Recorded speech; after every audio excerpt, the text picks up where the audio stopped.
தன்னம்பிக்கை என்ற ஒன்று இருந்தால் போதும், வாழ்க்கையில நீங்க கண்டிப்பா ஜெயிக்காம போகவே முடியாது. ரெட் ஜெயண்ட் மூவிஸ் தயாரிப்பில் கிருத்திகா உதயநிதி இயக்கத்தில் ஜெயம் ரவி மற்றும் நித்யா மேனன் நடிக்கும் காதலிக்க நேரமில்லை வெற்றி நடை போடுகிறது. Visit India's first underwater tunnel aquarium at VGP Marine Kingdom, Chennai. Chick Protein Therapy Shampoo. Protein therapy for your hair. எங்க ஸ்கூல்ல இருந்து என்ன எங்கேயுமே கூட்டு போக மாட்டாங்க. ஏன்னா அவ்வளவு ஏழ்ற நானு. ஒவ்வொருத்தர் சொல்லுவாங்க, நான் வந்து பாடகர் ஆகணும், நான் வந்து ரைட்டர் ஆகணும், டாக்டர் ஆகணும். நான்லாம் என்ன ஆவேன்னு எனக்கே தெரியல. ராஜ்மோகனுடைய கேவலமான கேடு கெட்ட +2 மார்க் ஷீட்டை உத்து பார்த்த எங்க அம்மா சொன்னாங்க, நீ நல்லா தான் கண்ணு எழுதியிருப்ப, கரெக்ஷன் பண்ண நாய்க்கு கண்ணு தெரியல, விடு. எங்க அம்மா அடுத்து இன்னொன்னு சொன்னாங்க. அப்பதான் எனக்கு ஹார்ட் அட்டாக்கே வந்தது. கண்ணு நீ வேணா ரீவேல்யூஷன் போறியா? நாங்க ஐயோ. நான் காலேஜ் சேர்ந்த 3வது நாளே ஒரு விஷயத்தை கண்டுபிடிச்சேன். இந்த ஜென்மத்துல என்னால இன்ஜினியர் ஆக முடியாது கண்டுபிடிச்சேன். அது என்னமோ கூட படிச்சவங்க அத்தனை பேரும் பூச்சமே இல்லாம 100க்கு 100 வாங்குவாங்க. எப்படிதான் வாங்குறானுன்னு தெரியல. கீழே நின்று மேடைக்கு மேலே யாரோ பரிசு வாங்கும் போது கைத்தட்டி கொண்டிருந்த ராஜ்மோகன் எனது வாழ்நாளில் முதல் முறையாக மேடைக்கு மேலே ஏறி நின்று எனக்காக கைத்தட்டி 50 பேரை கீழே பார்த்த போதுதான் புதிய மனிதனாக இந்த பூமியில் மீண்டும் பிறந்தேன். என் பேரு ராஜ்மோகன்ல இருந்து தமிழ் பேச்சு ராஜ்மோகனா மாறி போச்சு. தன்னம்பிக்கை என்ற ஒன்று இருந்தால் போதும், வாழ்க்கையில நீங்க கண்டிப்பா ஜெயிக்காம போகவே முடியாது. இன்னைக்கு இருக்கிற யூடியூபர்ஸ்கெல்லாம் இவர் தான் முன்னோடின்னு சொல்லலாம். டிஜிட்டலா வெற்றிகரமா வளம் வந்தவர். இவரோட தித்திக்கும் தமிழ் நம்ம செவிகளுக்கு என்றைக்குமே விருந்துதான். தன்னோட அசாத்தியமான திறமையாலும் தரமான தகவல்களாலும் மக்கள் மனதில் இடம் பிடிச்சவர். நடிப்பு, இயக்கம், பட்டிமன்றம், மோட்டிவேஷன் ஸ்பீச்னு சரவெடியா வெடிக்கிறவர் தான் நம்மளுடைய அடுத்த ஸ்பீக்கர். யார் அப்படிங்கறத ஏவியில பாத்திரலாம். We proudly invite Mr. Rajmogan, actor, YouTuber, speaker, to Behind Woods Business Summit 2024. Welcome, sir. Hello everyone, அனைவருக்கும் வணக்கம். என்னோட பேர் ராஜ்மோகன். வழக்கமா இந்த மாதிரி ஸ்டேஜுக்குலாம் வந்தா போடியம் பின்னாடி நின்று நடுவர் அவர்களேன்னு பேசுற என்ன, காலையில போகாத வாக்கிங்க இப்ப போக வச்சிருக்கிறாங்க. இது மாதிரி இடத்துக்கெல்லாம் என்ன ஏன் கூப்பிடுறாங்கன்னு நான் அடிக்கடி யோசிக்கிறது உண்டு. ஏன்னா நான் ஸ்கூல் படிக்கும் போது எங்க ஸ்கூல்ல இருந்து என்ன எங்கேயுமே கூட்டு போக மாட்டாங்க. ஏன்னா அவ்வளவு ஏழ்ற நானு. ஒவ்வொருத்தர் சொல்லுவாங்க, நான் வந்து பாடகர் ஆகணும், நான் வந்து ரைட்டர் ஆகணும், டாக்டர் ஆகணும். இப்ப நான்லாம் என்ன ஆவேன்னு எனக்கே தெரியல. ஸோ நான் பாட்டு ஸ்கூல் படிச்சுட்டு இருந்தேன். இங்கே இருக்கக்கூடிய ஸ்டூடெண்ட்ஸ் நீங்களாம் வந்து உங்களுடைய போர்டு எக்ஸாம் +2 வந்து 600 மார்க்ஸ்க்கு எழுதுனீங்களா? நான்லாம் 1200க்கு எழுதினேன். என்ன கருமத்துக்கு எழுதுனேன்னு இப்போ வரையும் தெரியல. எல்லாம் டியூஷன்லாம் போஸ்டாங்க, போனேன், படிக்க சொன்னாங்க, ட்ரை பண்ணேன். +2 ரிசல்ட் வந்தது. ரிசல்ட்ல நான் பாஸ் ஆன் பார்க்கறதுக்காக சைக்கிள் எடுத்துட்டு ப்ரௌசிங் சென்டர்னு ஒன்று இருந்தது. அது வந்து உங்களுக்கு தெரிஞ்சிருக்க வாய்ப்பு இல்லை. அந்த காலத்துல கம்ப்யூட்டரே இந்த போடியம் சைஸ்ல இருக்கும். ஏதோ ஃப்ரண்ட் லோடிங் வாஷிங் மிஷின் மாதிரி இருக்கும். அது இருக்கிற இடத்துக்கு நான் உள்ள போனா கெட் அவுட் அப்படிம்பாங்க. ஏன்னா ஷூவை கழட்டிட்டு வா, வைரஸ் வந்துரும்பாங்க. ஏன்டா அவ்வளோ கம்ப்யூட்டருக்கு ஏன் வைரஸ் வந்து காலம் தான் வருது அப்படின்னு அதிர்ச்சியாவே இருக்கும். ப்ரௌசிங் சென்டர் போய் ரிசல்ட் வாங்கினோட முதல்ல நான் பாஸ் ஆன் பார்த்தேன். எல்லாத்துலயும் பாஸ் ஆன் பார்த்தேன். அதுல மேக்ஸுக்கும் எனக்கும் பரம்பரை தகராறு. அது எனக்கு வராது, நான் மேக்ஸ் கிட்ட போக மாட்டேன். பார்த்தா 200க்கு ஜஸ்ட் பாஸ், 92 எடுத்து ஜஸ்ட் பாஸ் ஆயிட்டேன். பரவாயில்ல, ஒரே அட்டெம்ப்ட்ல பாஸ் ஆயிட்டோமே. அவனது 4 மடிச்சு பாக்கெட்ல வச்சு ஆத்தா நான் பாஸ் ஆயிட்டேன்னு சொல்லலான்னு வீட்டுக்கு ஆசையா ஓடி வந்தேன். பார்த்தா என் பக்கத்து வீட்டு பையன் கூடவே சேர்ந்து +2 படிச்சவர். அவர் வாசல்ல முட்டி போட்டிருந்தாரு. என்ன மச்சான் முட்டி போட்டிருக்க அப்படின்னு. அவன் சொன்னா, இல்லடா மேக்ஸ்ல மார்க் கம்மின்னு எங்க அப்பா பனிஷ்மெண்ட் கொடுத்துட்டாரு.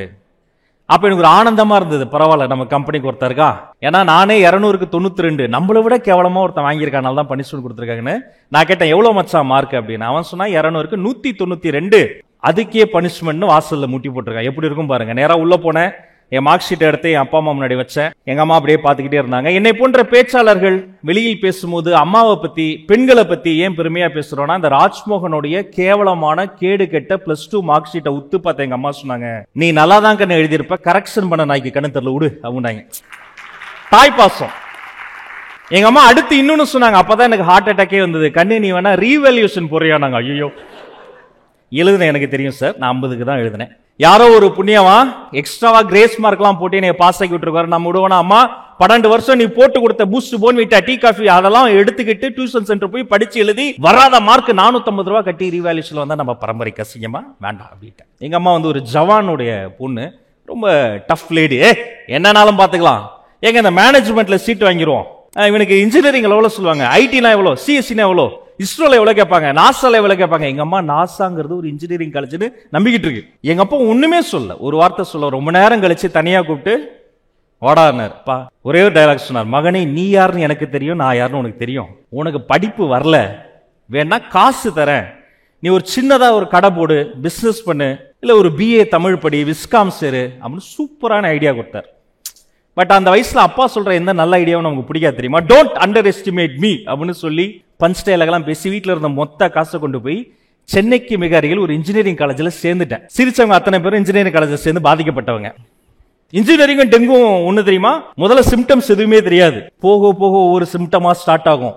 வீட்டு வாசலுக்கே மஞ்சள் போயிட்டு அடிச்ச பஸ் வரும், ஏறி உட்காந்தா 1 hour கழிச்சு பிக்னிக் முடியும். போய் இறங்கி பார்த்தா ஒரு பெரிய கேட் இருக்கும். அவ்வளவு பெரிய கேட்டை நான் எங்கேயுமே பார்த்ததுல, ஒரு இடத்துல பார்த்திருக்கேன், ஜுராசிக் பார்க். இது பயங்கரமான இடம்.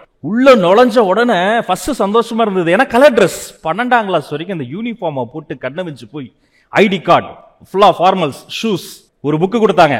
நான் முடிவு பண்ணிட்டேன், நான் இன்ஜினியர் ஆயிடுவேன். ஏன்னா ரொம்ப சின்ன புக்கு, நம்ம வந்து வாழ்க்கையில ஜெயிச்சோம் நினைச்சேன். அப்புறம் தான் சொன்னாங்க, தம்பி என்னென்ன சப்ஜெக்ட்ல என்னென்ன புக் இருக்குன்னு சொல்றதுக்கு இந்த புக், இதுக்கு பேர் சிலபஸ் புக் அப்படின்னாங்க. இன்ஜினியரிங் ஒண்ணும் கிடையாது. இப்ப இங்க இருக்கக்கூடிய இந்த ஸ்ட்ரக்சர், இந்த LED, இது உள்ள ஒரு ஐசின்னு ஒரு காம்பனன்ட் இருக்கும். இதை ஜெர்மனியில இருக்கக்கூடிய இன்ஜினியர்ஸ் தான் கண்டுபிடிச்சது.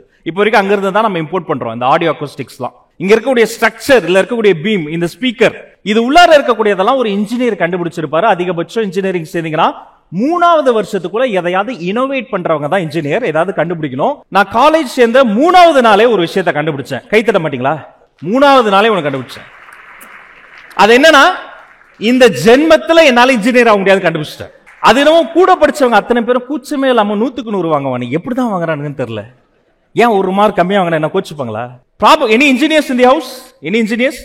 அவ்வளவு பெருமள இல்ல, கையை கீழே போடு. யாரும் இல்லைன்னா தான் ஆச்சரியப்படணும். ப்ராபபிலிட்டி அண்ட் ஸ்டாட்டிஸ்டிக்ஸ்னு ஒரு பேப்பர் விடுவனா எடுத்து எழுதுன. What is probability? Anything can happen to anybody at any time. Life is so unpredictable. Uncertainty is the philosophy of the life. 16 பக்க புக்லெட்டை முடிச்சு கொடுத்துட்டு ரிசல்ட் வரும்போது வாங்கி பார்த்தா தான் தெரியுது அது மேக்ஸ் பேப்பர். கதையா எழுதி விட்டுருக்கேன். HOD ஒரு நாள் கூப்பிட்டு சொன்னாங்க, தம்பி இன்ஜினியரிங் உலகத்துக்கு நீ ஒரே ஒரு சேவை பண்ணணும். சொல்லுங்க மேம். நான் என்ன பண்ணும்? வாழ்க்கையில நீ இன்ஜினியர் ஆயிடாத. அந்த அளவுக்கு மோசமான ஒரு சூழ்நிலை. பட் நான் வெயிட் பண்ணேன், என்னைக்காவது ஒரு நாள் நம்ம லைஃப் மாறும். இந்த ரூம்ல இருக்கக்கூடவங்க கூட அந்த ஃபீல் பண்ணிருப்பீங்க, நம்ம என்ன பண்ண போறோம்னே தெரியாம, ஐடியா இல்லாம, க்ளூலெஸ்ஸா இருப்போம் தெரியுமா? இந்த மனித உடல் இருக்கு பாருங்க, இதை 4ஆக பிரித்தால் கடைசியில் வரும் கால் பகுதி. அதனால இதுக்கு பேர் கால். பூமியில் உடல் முதல்ல சாய்கிற போது முட்டுகிற இடத்துக்கு பேர் முட்டி. கால் பகுதியும் முட்டியும் உடலோடு தொட்டு கொண்டு இருக்கும் இடத்துக்கு பேர் தொடை.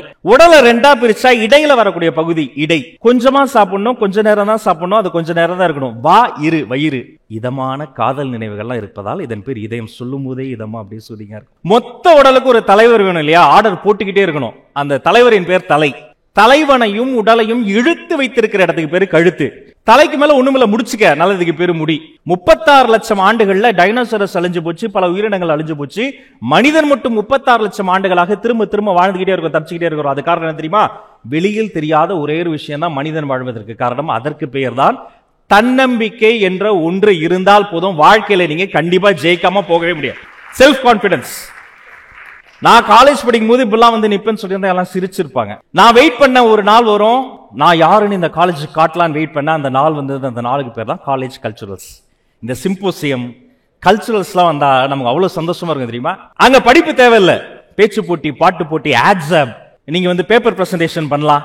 நான் வந்து என்ன பண்ண, நம்ம தான் சின்ன வயசுல இருந்து பேசியிருக்கோமே, பேச்சு போட்டிக்கு போலான்னு ஆசையா போனேன்.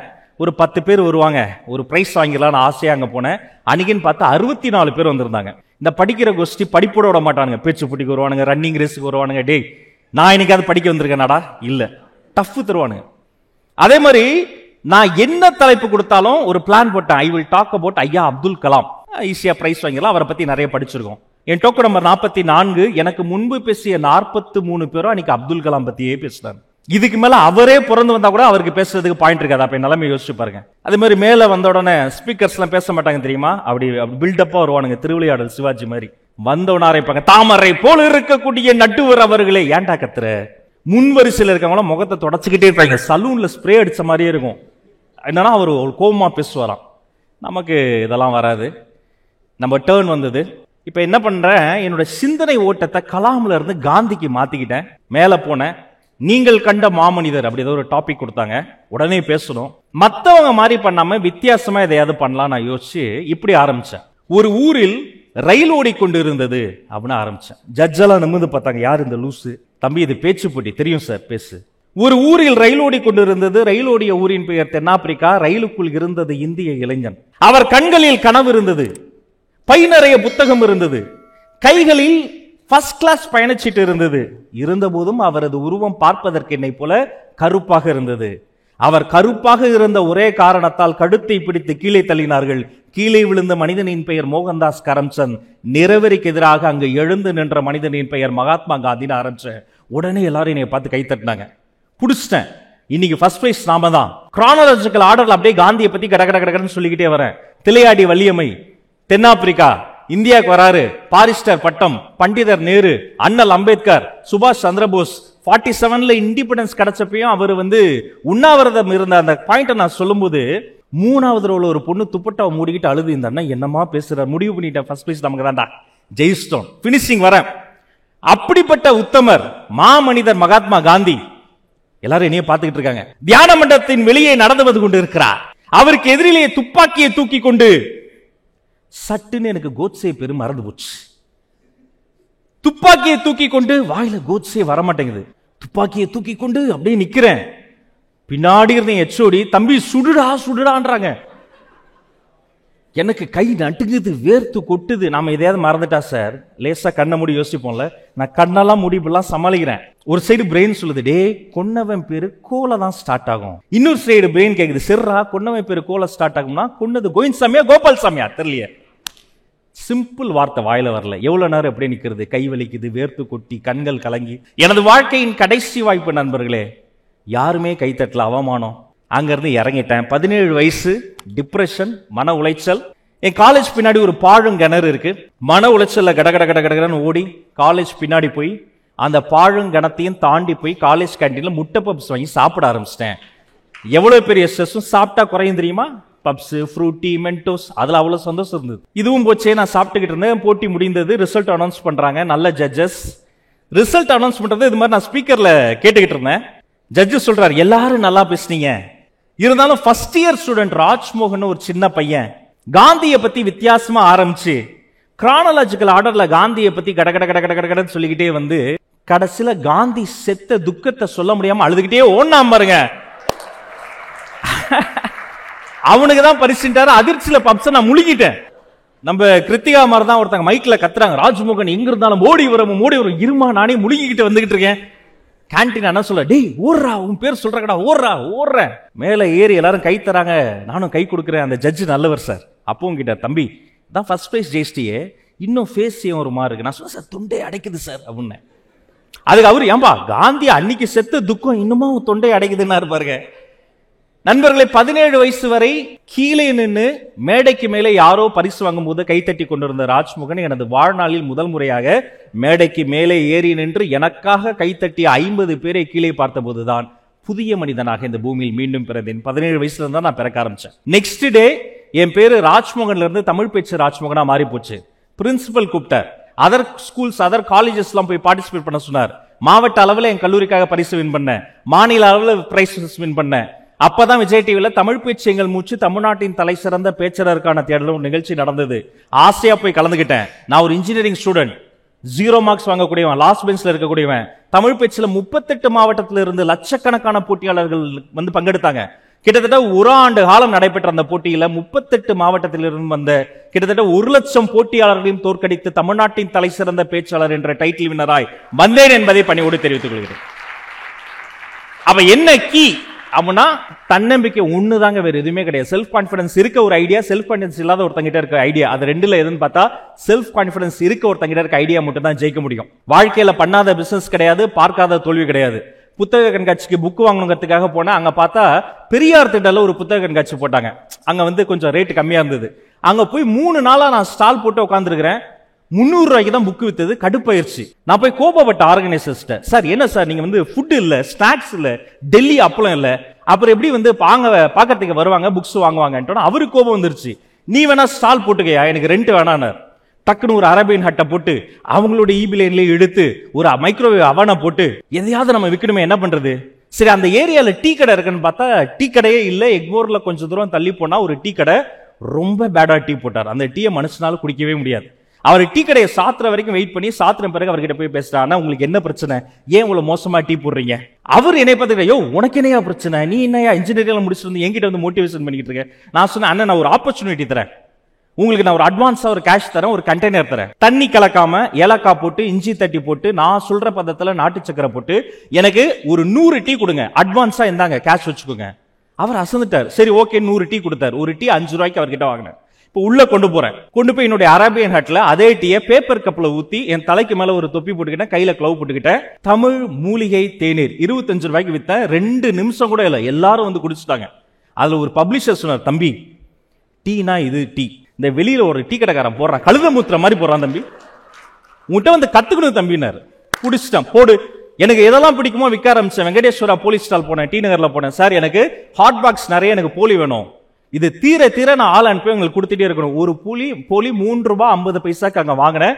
அதே போலியை கொண்டு போய் பேப்பர் பிளேட்ல வச்சு மேல வந்து வடிவேல் சொல்ற மாதிரி கொத்தமல்லியை தூவி சீஸை திருக்கி போட்டு சாஸ்ல ஆன் எழுதி தமிழ் மூலிகை போலின்னு வித்தேன். 3 ரூபாய் 50 பைசாக்கு வாங்கின போலி 35 ரூபாய்க்கு வித்தேன். ஒரு பப்ளிஷர் வந்து கேட்டார், தம்பி இங்க மட்டும் தானா வெட்டிங் ஆர்டர்லாம் எடுப்பீங்களா, எங்க வீட்டு ஃபங்க்ஷன்ஸ்லாம் வந்து பண்றீங்க, ஏன்னா வெங்கடேஸ்வரா போலீஸ் ஸ்டாலை விட நீங்க நல்லா பண்றீங்களே. சார் வெங்கடேஸ்வரா போலீஸ் ஸ்டாலே தான் மனசுக்குள்ள நினைச்சுக்கிட்டேன். அந்த 10 நாள்ல ஒரு விஷயம் புரிஞ்சது, எனக்கு 300 ரூபாய்க்கு தான் புக்ஸ் வித்தது. ஆனா என்னுடைய அந்த ஸ்நாக் கவுண்டருடைய டர்ன் ஓவர் இருக்கு பாருங்க, எங்க வீட்டுல ஷாக் ஆயிட்டாங்க. ஒரே ஒரு உண்மையை கண்டுபிடிச்சு, இந்த உலகத்துக்கு நமக்கு என்ன பிடிச்சதுங்கிறத விற்கிறதுக்கு பதிலாக உலகத்துக்கு எது பிடிக்குங்கிறத கண்டுபிடிச்சு நம்ம விற்கணுங்கிற லெசனை நான் கத்துக்கிட்டேன். Thanks to my engineering curriculum. எல்லா விஷயத்துக்கும் ஒரு டெஃபினட் ஸ்டார்ட் இருக்கு, ஒரு டெஃபினட் எண்ட் இருக்கு. ஒரு ப்ராசஸ் தான் என்ன, ஒரு ப்ராஜெக்ட் தான் என்ன, எப்படி அப்ரோச் பண்ணணும், எப்படி லெவரேஜ் பண்ணணும், ஒரு லாஸ் வந்தா எப்படி காம்பன்சேட் பண்ணணும், ப்ராஃபிட்டை தலைக்கு எடுத்துக்காம எப்படி மனசுக்கு எடுத்துக்கணுங்கிறது எல்லாத்தையுமே இன்ஜினியரிங்ல கத்துக்கிட்டேன். இன்ஜினியரிங் சிலபஸ் மட்டும் கத்துக்கவே இல்லை. பட் அதனுடைய லைஃப் கடைசி லாஸ்ட் மந்த் வரைக்கும் கூட ஹெல்ப் பண்ணுச்சு. புத்தகத்தை எடுத்துக்கிட்டு ஒவ்வொரு ஊரா போய் ஒவ்வொரு ஸ்கூல்ல போய் மான்ஃபோர்ட்ல போய் 2 பஸ் மாறி போய் அந்த ஃபாதர் கிட்ட கெஞ்சுவான், இது வந்து எஜுகேஷனல் புக்ஸ், இது எப்படியாவது நீங்க வாங்கிக்கங்க. அவர் ஓகேப்பா நான் யோசிச்சு சொல்றேன், இந்த யோசிச்சு சொல்றேன்னு கேட்கறதுக்காக 2 பஸ் மாறி 12 மணி நேரம் டிராவல் பண்ணி போய் அவரை போய் பார்த்த அனுபவம் இருக்கு பாருங்க. அப்புறம் தான் நான் கொஞ்சம் நிதானிச்சேன். நாம போய் ஒருத்தரை பாக்குறோம், அப்ப அவருடைய சாய்ஸ்ல ஒன்னா இருக்கிறோம், அவரு நம்மள வந்து பார்க்கணும். அப்ப நாம என்ன பண்ணணும், டிஜிட்டல் பிரசன்ஸ் வேணுங்கிறத நான் உணர்ந்துகிட்டேன். நிறைய விஷயம் வாழ்க்கையில ஆர்ஜேவா விஜேவா பல விஷயங்கள் பண்ணியிருந்தாலும் புட்சட்டின்னு ஒரு விஷயத்துக்கு நான் சேனல் ஹெடா வந்தேன். சில இடங்களுக்கு போகும்போது நமக்கு தெரிஞ்சதெல்லாம் கத்துக் கொடுக்கணும், சில இடங்களுக்கு போகும்போது தான் நமக்கு தெரியாததையும் கத்துக்க முடியும். அப்படி பல விஷயங்களை கற்றுக் கொடுத்து கொண்டிருக்கக்கூடிய தொழில் அதிபர்கள், தொழில் முனைவர்கள், எங்களுடைய பிசினஸ் ஸ்டூடெண்ட்ஸ், இதையெல்லாம் சாத்தியமாக்கி ஒரு கனவை நனவாக்கி கொண்டிருக்கக்கூடிய பிகைன் உட்ஸுக்கு ஒரு பெரிய நன்றியை சொல்லி விடைபெறுகிறேன். உங்கள் அத்தனை பேருக்கும் நல்லதே நடக்கட்டும், நலமே சொல்லட்டும். Thank you so much. All the very best.